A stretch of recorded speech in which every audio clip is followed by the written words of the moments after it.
Sebagai langkah pertama yaitu kita siapkan bahan utamanya, yaitu kotoran kambing murni, untuk kemudian kita sortir.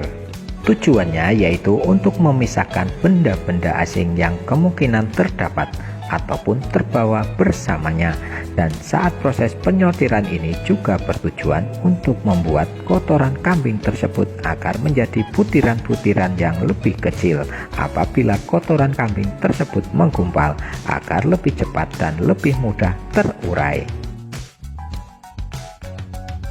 Setelah kita sortir, maka kotoran kambing tersebut kita hamparkan agar menjadi lapisan yang agak tipis. Untuk proses selanjutnya, kita siapkan wadah berisi air bersih, dan untuk mempercepat proses fermentasi kita gunakan EM4 atau efektif mikroorganisme 4 yang berfungsi sebagai starter atau pengurai.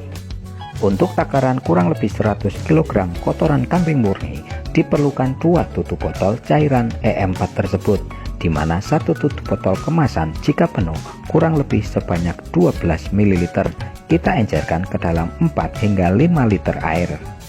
Perlu juga ditambahkan molase yang berfungsi sebagai nutrisi bakteri-bakteri menguntungkan tersebut, dan sebagai bahan molase bisa menggunakan tetes tebu, gula pasir, atau seperti yang dicontohkan cukup menggunakan gula merah sebanyak kurang lebih 100 gram.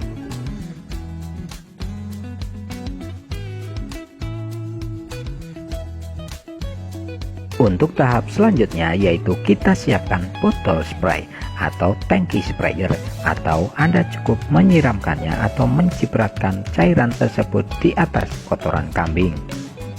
Kita semprotkan cairan EM4 tersebut ke seluruh permukaan dari kotoran kambing tersebut hingga benar-benar merata. Untuk lebih mempercepat prosesnya, jangan lupa untuk kita bolak-balik lalu kita semprot kembali hingga benar-benar tercampur dengan merata. Setelah kita campur dan aduk hingga merata dengan tingkat kebasahan kurang lebih 30 hingga 40%, dengan ciri-ciri apabila kita genggam langsung menggumpal atau tidak mudah hancur, dan ketika kita peras air tidak menetes, maka untuk pembuatan pupuk organik dari kotoran kambing murni dengan skala kecil seperti ini kita cukup menggunakan karung saja. Pada kotoran kambing segar atau belum diolah dan belum benar-benar matang, memiliki nilai karbon atau C lebih tinggi dibandingkan nitrogen atau N, hingga jika diberikan kepada tanaman secara langsung akan terjadi rebutan makanan antara tanaman dengan mikroorganisme, dan inilah penyebab tanaman layu. Oleh karena itu pentingnya kotoran kambing tersebut untuk kita olah atau fermentasi terlebih dahulu sebelum kita gunakan. Setelah kita masukkan ke dalam karung, langkah selanjutnya tinggal kita ikat dengan menggunakan tali, lalu tempatkan pada tempat yang teduh atau ternaung, atau bisa ditutup dengan terpal.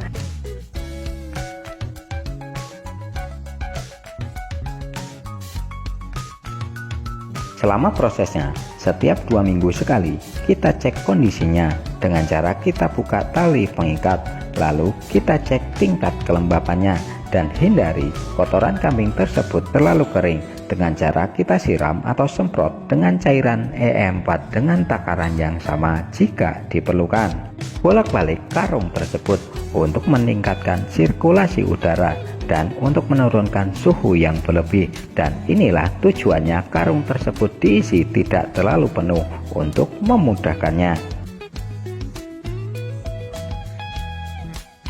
Setelah kurang lebih 2 bulan, hasil fermentasi tersebut bisa kita gunakan dengan cara kita mengangin-anginkan atau menjemurnya di bawah sinar matahari secara langsung, dengan tujuan untuk mengurangi kadar airnya sekaligus untuk mengurangi populasi cacing di dalam kohe tersebut, ataupun untuk mengusir hewan-hewan ataupun binatang kecil yang kemungkinan masih ada di dalamnya.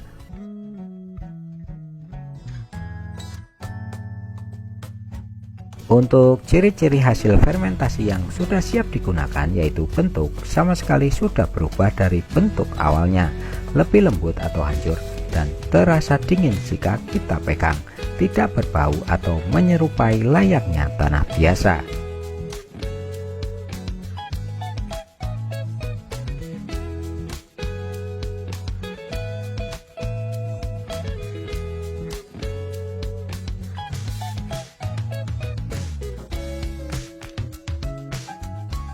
Setelah melewati masa penjemuran selama beberapa jam atau beberapa hari kering dan suhu telah menurun, maka hasilnya bisa langsung kita gunakan untuk tanaman-tanaman kesayangan Anda.